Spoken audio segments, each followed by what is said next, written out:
Rápidamente a Diego Glar, que es ex embajador, que estuvo allí para poder darnos también un panorama de toda la situación internacional. Glar, buenas noches, gracias por atendernos. ¿Qué tal? ¿Cómo le va? Buenas noches. En algún punto, tratar de tener un panorama o su visión acerca de este comercio que hay entre la Argentina y China, dada su experiencia.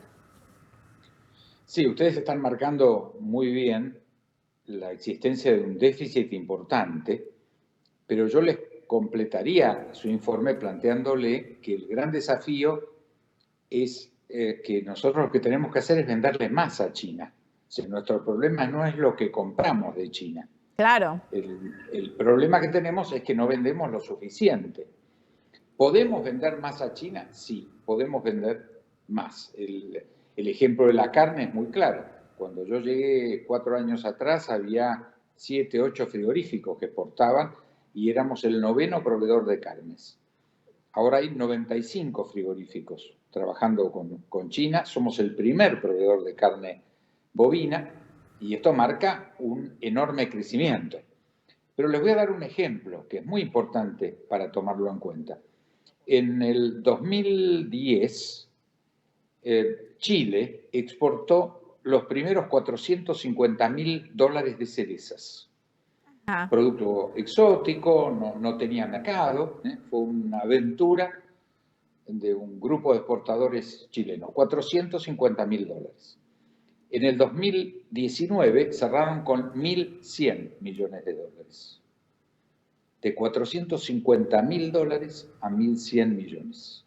Nosotros hoy podemos exportar cerezas, y uvas de mesa, y arándanos, y miel, limones, arvejas. Es decir, todos esos productos que son centralmente productos regionales, juntan un paquete de varios miles de millones de dólares si lo hacemos. O sea, hoy la Argentina tiene una situación extraordinaria, relativamente nueva, que es que no tenemos problema de acceso a mercados, especialmente en el mercado más dinámico del mundo, que no es solamente China, es toda el área Pacífico. El acceso que tenemos a Japón, a Indonesia, a India, además de China, implica un desafío extraordinario y una posibilidad extraordinaria de colocar nuestros productos en toda Asia y significar multiplicar nuestras exportaciones y achicar, por supuesto, nuestro déficit. Así es, Glar. Y entonces, ¿qué es lo que impide que esto se desarrolle y cómo la pandemia o esta situación de crisis puede abrir nuevas oportunidades para Argentina? Porque de hecho los chinos van a seguir consumiendo, van a seguir comprando y a lo grande. Sí, no hay duda. Hoy el gran desafío de Argentina es que terminemos nuestras peleas internas y entendamos que todo lo que podamos hacer para producir más lo podemos colocar en el exterior. Esto es absolutamente central, entender que no tenemos producto, no que no tenemos mercado.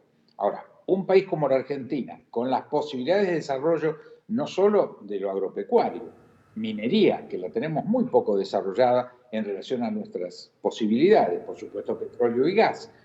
Es decir, hoy la Argentina tiene todo lo que necesita para producir los dólares que le faltan. Nosotros no emitimos dólares. Cuando emitimos pesos, sabemos que se desvaloriza, que produce inflación, pero lo que producimos son nuestros verdaderos dólares. Y esa producción intensiva de dólares nos permitiría no solamente afrontar la deuda externa, nos permitiría invertir, desarrollarnos en tecnología, generar empleo. Entonces, lo que es nuestro permanente absurdo es que no estemos desarrollando la estructura productiva en el nivel que podríamos hacerlo. Para darle números, en el 2011 exportamos $80.000 millones. En el 2019, 60. Claro. Y este año probablemente menos.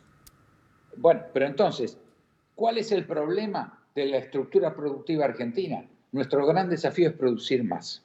¿Podemos? Podemos producir. Tenemos excelentes gerentes. Ahora, pero Glar, pongamos en contexto un poco la pandemia a nivel internacional. Usted que conoce bien China, ¿cómo cree que puede llegar a comportarse comercialmente después de esta pandemia? ¿Que va a seguir solicitando cantidad de productos? China, sí, y más.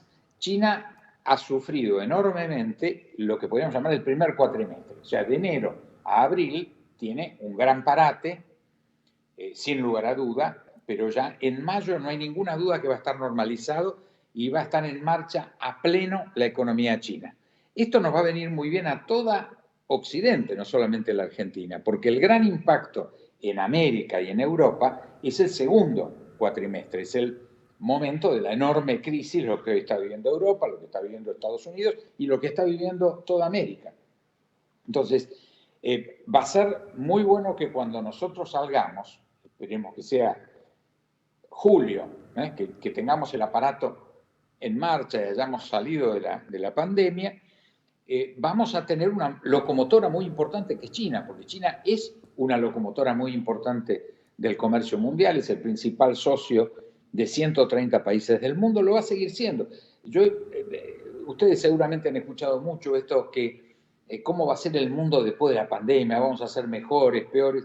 Yo creo que vamos a ser iguales, que todos los conflictos y las cosas buenas que teníamos a diciembre del año pasado van a volver. Gelar, yo entiendo su optimismo, pero volviendo de vuelta, insisto en lo mismo de antes. En plena pandemia y con todo este contexto, China que va a tener una recesión también en su economía, ¿usted cree que va a seguir teniendo la capacidad como para ir comprando tantos productos? Sí, yo creo que la va a recuperar pronto. Es decir, por supuesto que va a haber un achique de la economía global. La expectativa de las principales estudios de proyección dicen que Occidente en este año va a caer 3% de Producto Bruto. En el caso de China va a aumentar 3%. El cálculo era que iba a aumentar 6,5%. Claro. O sea, es una caída. En el caso de Europa y de Estados Unidos y de Latinoamérica, se preveía, previo a la pandemia, una suba muy baja, entre 1 y 2 puntos. Esto se va a transformar en una caída probablemente de 3 puntos. Indudablemente vamos a sufrir mucho. El mundo tiene un planteo muy duro para el 2020, pero las mismas proyecciones marcan una recuperación muy importante en el 2021. Y en esa recuperación, la capacidad de absorción del mercado chino es vital. Es decir, hoy lo peor que nos puede pasar es pensar en términos conspirativos de esta lucha entre Occidente y China. Cuanto más compremos eso, vamos a trabajar contra la historia. Nosotros necesitamos un mundo integrado, necesitamos un mundo que supere esta pandemia, que trabaje, que vuelva a la cooperación internacional, que superemos este miedo que nos llevó razonablemente a cerrar la frontera, evitar los vuelos. Entendemos esa reacción humana frente al miedo al virus. Pero apenas pasen estos picos, tenemos que volver muy rápidamente porque hay que compensar las pérdidas que hemos tenido y por lo tanto hay que trabajar muy intensamente en cooperación internacional, en acercar a los pueblos, en generar nuevamente el dinamismo de los mercados. Esto es muy importante, por eso creo que la peor versión del coronavirus es generar un miedo posterior. Es decir, el miedo al virus es inevitable, pero si además proyectamos el miedo para después del pico y decimos, no, China es nuestro enemigo, tenemos que cerrar las fronteras, que la tendencia nacionalistas y populistas que ya existían el año pasado van a utilizar el miedo como un argumento para cerrar las fronteras más allá del coronavirus. Yo creo que ese va a ser el gran desafío. Es decir, no, señores, tenemos que volver a interactuar, el mundo es uno solo, la condición humana es una sola. Hemos visto en este virus que somos también un solo planeta, porque hoy nació en China, pero no estamos exceptuados. El cálculo es que hay que calcular que en 5 o 6 años puede aparecer otro virus. En ese sentido, Gelar, hay un punto central que tiene que ver, usted mencionó la cooperación. ¿Qué pasa con la relación que tenemos en el Mercosur en este sentido? Y obviamente a la hora de exportar, nosotros exportamos muchos productos que también vende Brasil, que también vende Uruguay, que también vende Chile. ¿Cómo evalúa esa situación de cara a futuro? Bueno, yo la evalúo en todo lo contrario de lo que pasó el viernes pasado. cuando nos desenganchamos de nuestros vecinos. Yo creo que la gran posibilidad que tiene el Mercosur más Chile es el operar juntos. Es decir, por ejemplo, en relación a China, el ABC, Argentina, Brasil, Chile, más Paraguay y Uruguay, es casi el 30%, representamos casi el 30% de todo lo que compra en alimentos China en el mundo. Somos el primer proveedor de alimentos. Eso es un dato muy importante. Ahora, ¿lo hacemos en forma conjunta? ¿Operamos como Cono Sur, como Mercosur más Chile, como el ABC? No lo hacemos. Perdemos mucha energía en eso. Sería muy bueno que pudiéramos trabajar juntos porque hay mercado. O sea, cuando hay un mercado de 1.400 millones de personas, que podemos producir mucho más cada uno, mucho más que competir, lo que tenemos que hacer es mejorar el transporte, el costo, la eficiencia, para que efectivamente, al margen de que las empresas compitan, porque las empresas que venden cerezas a China son empresas privadas. Ahora, Aguilar, es muy interesante lo que usted está mencionando. Está hablando de ponderar la acción conjunta comercial de los países del Mercosur y Chile, pero en algún punto hay dos problemas que se abren. Aquí el mayor socio comercial de la Argentina es Brasil. Brasil no solamente no adoptó medidas sanitarias como para poder frenar el coronavirus y por ende puede afectar en el tránsito que tiene comercial con la Argentina a la vuelta del virus en nuestro país. Eso por un lado. Y por el otro lado, hay una gran diferencia ideológica entre Jair Bolsonaro y todos los problemas políticos que tiene de puertas para adentro con Alberto Fernández. Bueno, este es un problema que hay que resolverlo no a la luz de lo ideológico. El Mercosur se fundó en 1991, estamos por cumplir 30 años. Hemos cometido errores, pero también muchos aciertos. Y hemos recorrido un camino importante. En los últimos 30 años han pasado administraciones diversas, variopinto, en todos los países, y sin embargo, nunca, desde que fundaron el proceso integrador el presidente Alfonsín y el presidente Sarney, que fue antes la formación formal del Mercosur, hablando de 1985, que tomaron una medida extraordinaria que fue controlar juntos los programas nucleares. Nosotros habíamos hecho en la década del 50 los dos países programas nucleares para conseguir la bomba atómica. Bomba atómica que pensábamos los brasileños tirarla a la Argentina y la Argentina a Brasil. Esto parece hoy, por suerte, para los más jóvenes, parece una locura. ¿A quién se le puede ocurrir? Se nos ocurrió. Trabajamos en esa dimensión. Eso está superado. Y superamos muchas otras cosas. Muchas otras cosas no hicimos. Una de las que no hicimos fue trabajar juntos. Ahora, pensar que hoy, por un problema de signo ideológico diferente, vamos a trabajar en contra uno del otro, es una locura. Yo creo que nosotros tenemos un Bueno, pero usted ¿qué análisis puede hacer entre Jair Bolsonaro y Alberto Fernández? No, yo creo que ellos hoy tienen un conflicto y creo que es un tema que hay que resolverlo. A mí me parece que la relación argentino-brasilera está muy por encima, años luz por encima del presidente Bolsonaro y del presidente Fernández. O sea, ha habido años de disputa muy grande, tuvimos una guerra en el siglo pasado, estuvimos cerca de una guerra cuando Brasil en el 73 hace la represa de Itaipú, río arriba, en el Paraná, y nosotros pensábamos que nos iban a inundar o iban a secarse el Paraná en función de la regulación de esa gran obra, de esa gran represa hidroeléctrica. Estuvimos con tensiones casi bélicas hasta 1996, que oficialmente se rompe la hipótesis de guerra central del Brasil, que es contra Argentina, y de Argentina con Brasil. El 75% del desplazamiento de tropas de Fuerzas Armadas brasileñas estaba en el sur. Pilar, lo traigo de vuelta a la Argentina para analizar un poco algo que no quiero dejar pasar, que tiene que ver con justamente el tema del aparato exportador argentino. No son más de 10.000 las empresas que exportan. ¿Qué cree en ese sentido que se puede hacer para potenciarlo en un contexto de muy fuerte crisis, donde puede haber destrucción y pérdida de muchas empresas en los próximos meses? ¿se puede de alguna manera a través del Estado impulsar ese aparato exportador Sí, o por lo menos salvarlo? Yo no tengo la menor duda que nosotros nunca hemos tenido realmente una política exportadora. Esto es un dato muy grave. Siempre hemos hablado de exportar y la verdad somos el único país en el mundo que aplica impuestos a las exportaciones. Todos los países buscan apoyar, promover las exportaciones. Nosotros le aplicamos impuestos. Sí, exportamos Entonces, impuestos, sí. es una forma muy curiosa de promover las exportaciones.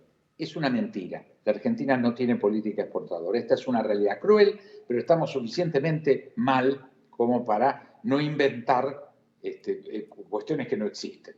Como cuando decimos que promovemos las pymes, es un milagro que existan las pymes. Las pobres pymes no tienen crédito, es un milagro que existan. Entonces, desarrollar el mercado de pymes y desarrollar el mercado exportador son dos hechos que tienen que salir de la retórica y pasar a ser una realidad. ¿Cómo se fomentan las exportaciones? ¿Cómo hace todo el mundo? Da créditos preferenciales a la exportación, tiene tarifas preferenciales. Hoy, ¿cuántas veces hemos escuchado que un camión o una mercadería que vaya desde Mendoza al puerto o desde Salta al puerto de Buenos Aires le cuesta más el flete local que el barco de Buenos Aires a Shanghái? Esto es verdad. Bueno, hay que tener, obviamente, fletes preferenciales. ¿Qué haría la integración? Que muchos de nuestros productos a Asia deberían salir por puertos chilenos, en acuerdo de integración con Chile. Claro. Sería lo lógico, porque tenemos que dar toda una vuelta por aguas muy complicadas, como es el Estrecho de Magallanes, y recién arrancar al Pacífico, sí podríamos muy rápidamente estar en el puerto de San Antonio, que está muy cerca al sur de Santiago de Valparaíso, que es un puerto muy importante, que deberíamos hacer inversiones conjuntas, efectivamente, para que fuera un puerto común. Entonces, esto es lo que es la integración. La estamos usando debidamente. O sea, hablamos de exportaciones, hablamos de integración, y a la hora de materializarlo nos quedamos a mitad de camino. Esto es nuestro desafío. No quisiera dejar de preguntarle por un aspecto más político en esta modalidad, en esta dinámica de Alberto Fernández de hacer política que... Por un lado, hablan de limitar el tratamiento de libre comercio con el Mercosur y ese tipo de acuerdos, y por el otro lado, en los días subsiguientes a eso, tiene una reunión virtual con el presidente de Chile, Sebastián Piñera, y habla de tratados en conjunto, y hoy también lo hizo a su vez con el presidente de Uruguay, Lacalle Pou. ¿Cómo usted evalúa y analiza a nivel político esta forma de hacer política de Alberto Fernández?